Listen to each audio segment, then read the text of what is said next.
Assalamualaikum teman-teman, seperti biasa sebelum mulai Mimin mendoakan semoga teman-teman semua selalu dalam keadaan sehat walafiat. Oke, kali ini kita akan melanjutkan Martial Master versi novel bagian 1010. Bagi yang baru bergabung, selamat bergabung. Dan bagi yang belum subscribe, subscribe dulu lah agar Mimin tambah semangat lagi nih bikin videonya. Oke, kalau sudah kita langsung masuk ke isi ceritanya.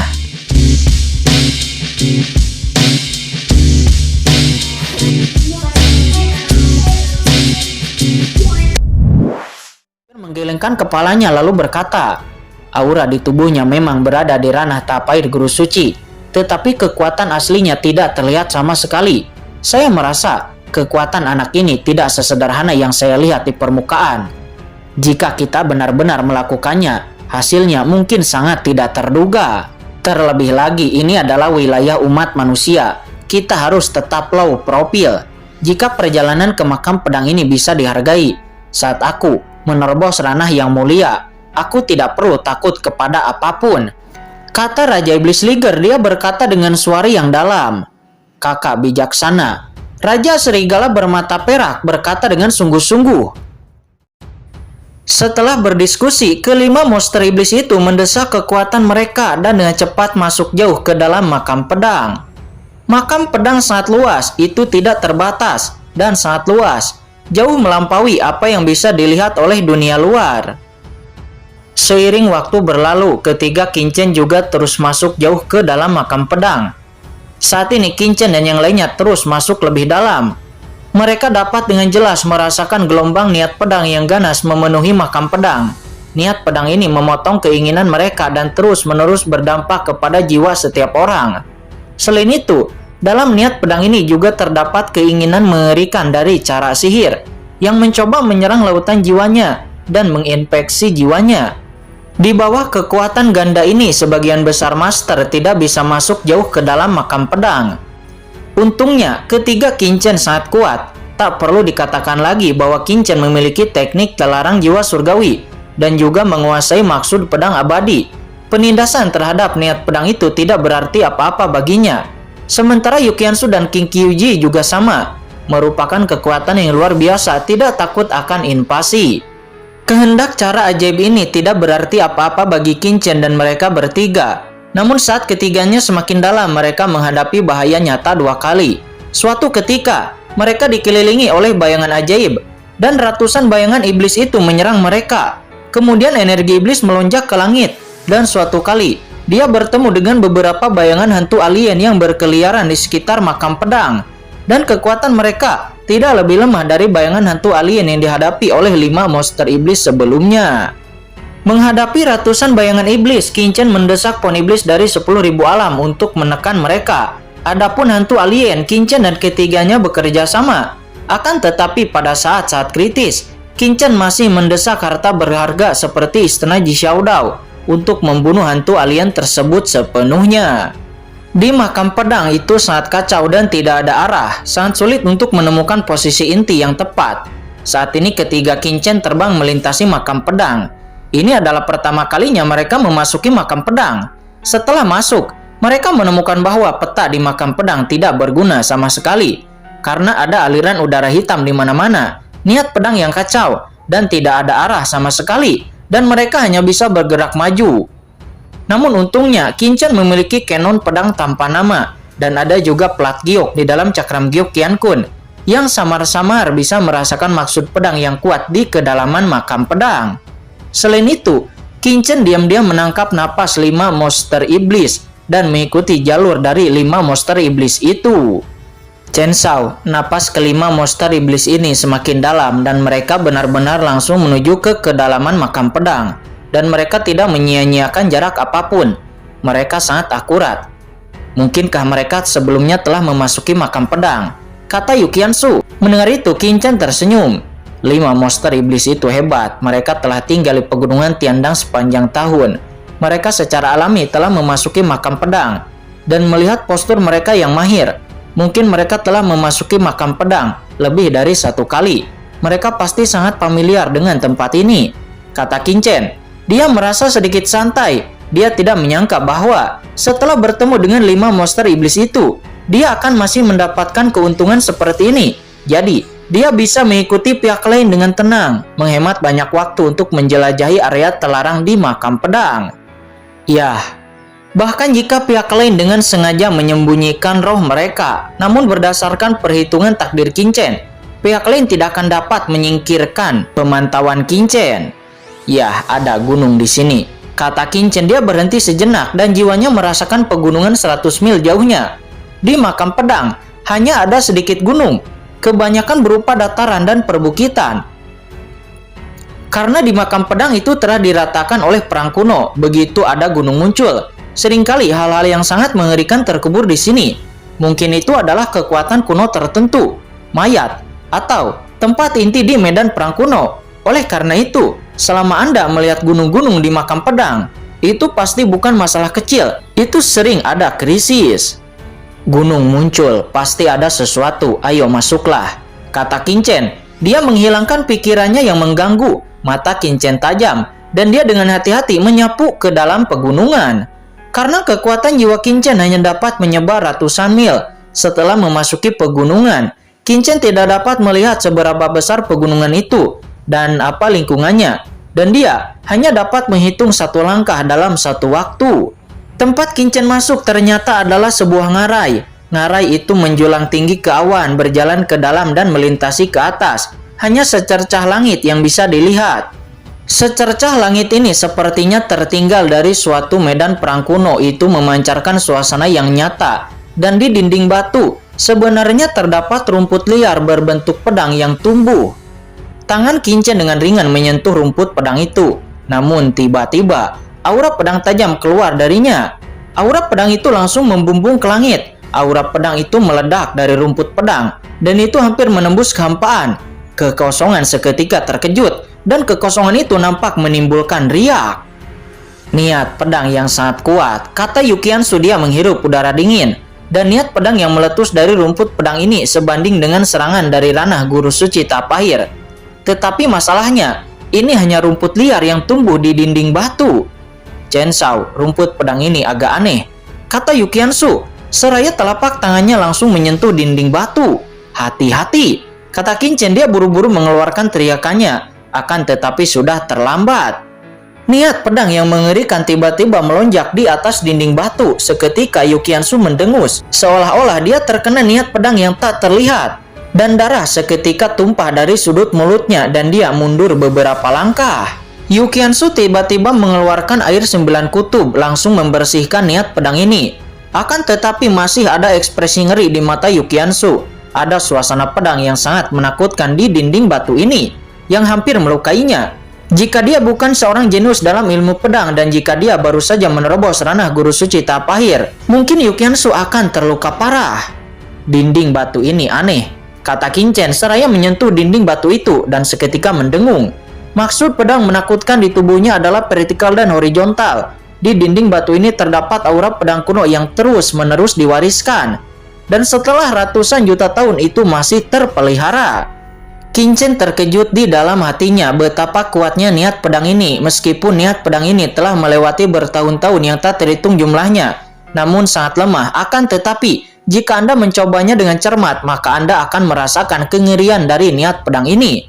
Qingchen kemudian mengangkat kepalanya dan tiba-tiba ada sedikit spekulasi di hatinya. Pemandangan garis langit ini sangat familiar. Mungkinkah dikatakan bahwa itu dibentuk oleh ahli kuat tertentu yang langsung memotong pegunungan ini dengan pedang?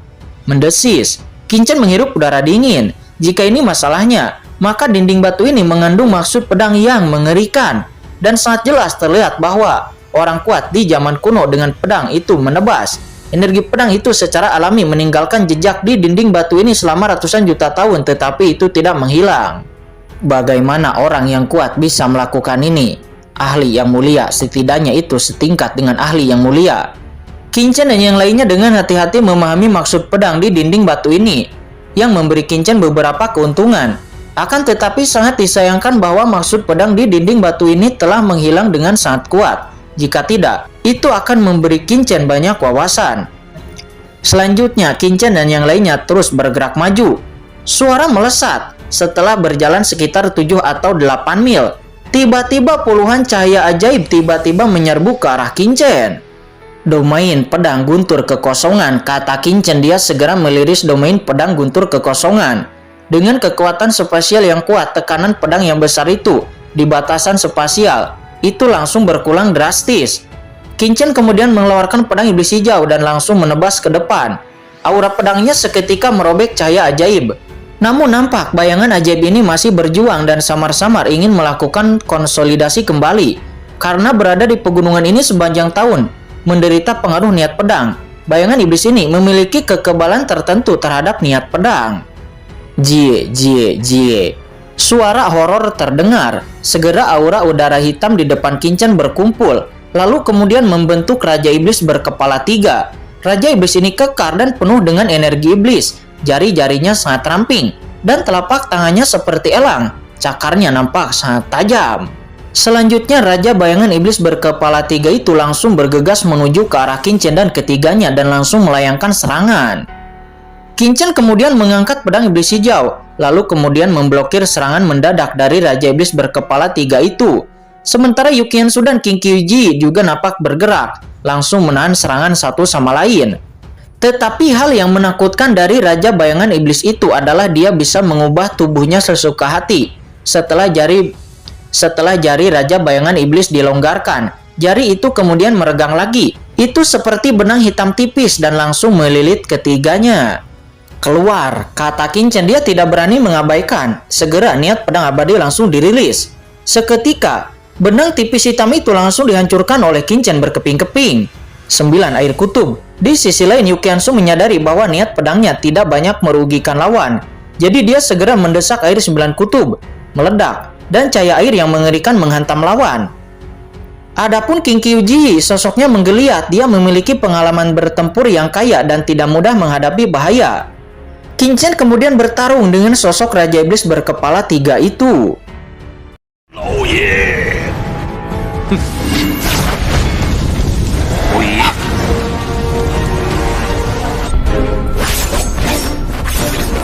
Bertarung dengan Raja Iblis berkepala 3 itu, Qingchen merilis kekuatan racun, api langit, dan bahkan kekuatan-kekuatan lainnya. Dan juga bahkan pohon iblis dari 10.000 alam. Akan tetapi bahkan efek dari pohon iblis dari 10.000 alam tidak terlalu bagus kepada Raja Iblis berkepala 3 itu. Dan sesaat kemudian Qingchen menemukan bahwa kekuatan gunturnya memiliki keunggulan untuk menghadapi Raja Bayangan Iblis berkepala 3 itu. Setelah kekuatan guntur Qingchen ditampilkan, sepertinya energi iblis di tubuh lawan itu akan dengan cepat runtuh. Pada akhirnya, dengan menggunakan kekuatan guntur Qingchen, Raja Iblis berkepala 3 itu berhasil dibunuh. Setelah Raja Iblis berkepala 3 itu dibunuh, nampak sebuah tiang hitam muncul. Apa ini? Kata Qingchen. Dia mengulurkan tangannya untuk menghisap dan lalu menyedot tiang hitam itu ke tangannya. Mungkinkah ini adalah kristal ajaib kacau yang terkondensasi di dalam Raja Bayangan Iblis? Kata Qingchen. Dia telah melihat beberapa catatan samar dari materi Sekte Dao kuno. Kristal sihir hitam itu mengandung kekuatan khusus yang tampaknya merupakan kristalisasi dari niat pedang yang dikombinasikan dengan energi iblis. Itu dibesarkan oleh Raja Bayangan Ajaib ini. Bayangan ajaib biasa tidak bisa mengembunkannya. Hanya tubuh Raja Bayangan Ajaib yang bisa dikembangbiakan. Kristal ajaib yang kacau ini di dalam tubuh Raja Iblis tidak ada entitas dan dapat tersebar dan terkondensasi kapan saja seperti Raja Iblis. Tetapi ketika Raja Iblis mati, kristal iblis kekacauan tidak dapat dihilangkan dan menjadi sebuah kesatuan. Kristal iblis yang kacau ini pernah diperoleh oleh para master dari makam pedang. Namun dikabarkan bahwa kristal iblis yang kacau ini itu mengandung makna kekacauan yang mencengangkan. Dan bahkan maksud pedang kacau yang mengerikan ini adalah bahan berkualitas tinggi. Dikabarkan bahwa menempas Yuan Suci dapat membuat Yuan Suci memiliki sifat jahat yang khusus dan menimbulkan guncangan yang kuat pada musuh. Namun tidak dapat langsung diserap oleh para prajurit. Pernah ada yang menyerapnya, namun itu langsung berubah menjadi orang gila, berubah menjadi jenis iblis yang berbeda, dan kemudian meledak di tempat lalu mati. Itu sangat berbahaya. Kristal ini sepertinya sangatlah berbahaya. Akan tetapi pada saat ini mata Qingchen tiba-tiba berbinar. Kristal ini, benda ini seharusnya dibentuk oleh kekuatan tubuh Raja Iblis, mengandung kekuatan paling orsinil di tubuhnya. Jika saya bisa menyerapnya, mungkin saya bisa memahami komposisi sebenarnya dari bayangan iblis ini, kata Qin.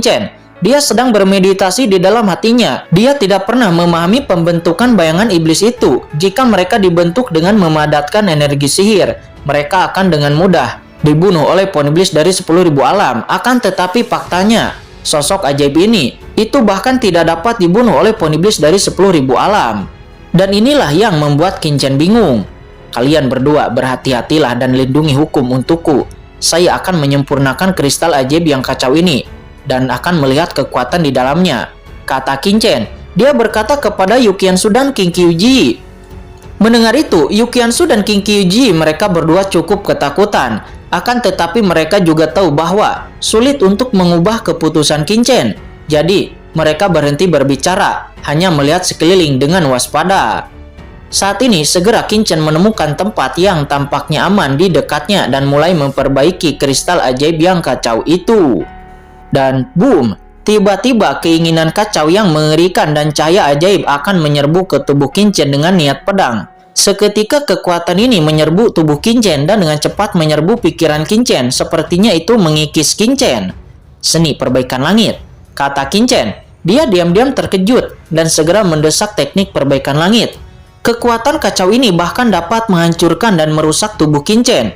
Itu seketika membuat Qin cukup terkejut. Akan tetapi, Qin bisa menggunakan teknik perbaikan langit tanpa takut dengan kekuatan di dalamnya.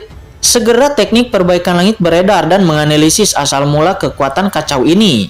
Dan boom, tiba-tiba kitab asal di tubuh Qin melonjak. Dan segera, bab peradaban kekuatan kegelapan muncul. Dan kekuatan kegelapan ini terkondensasi dari kekuatan kacau.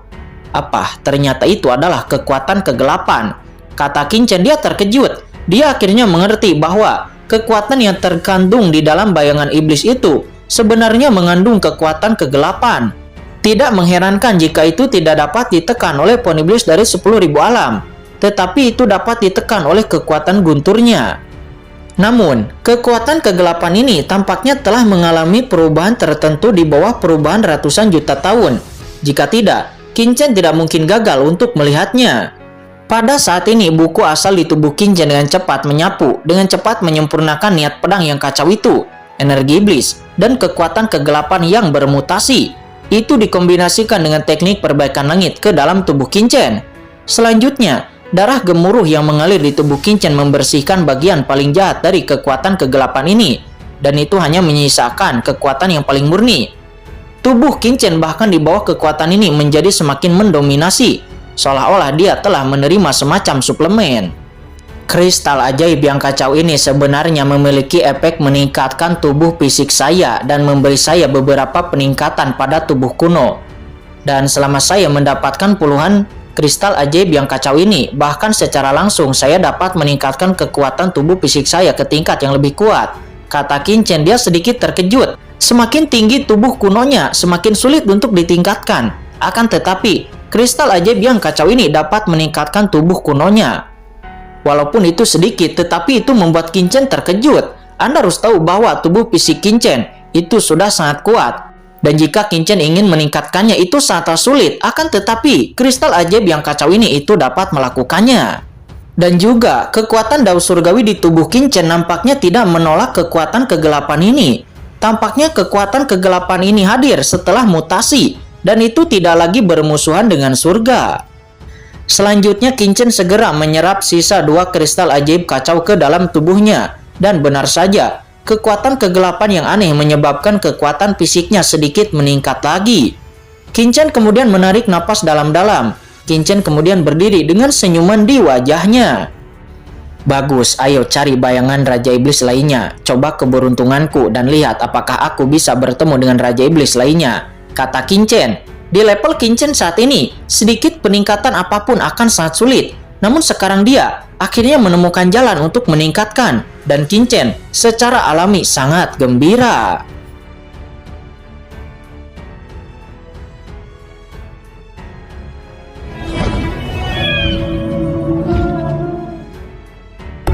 Oke guys, sudah dulu ya. Jangan lupa subrek biar lanjut terus ceritanya. Bagi yang sudah subrek, mudah-mudahan dimudahkan rezekinya. Mimin undur diri. See you next and goodbye.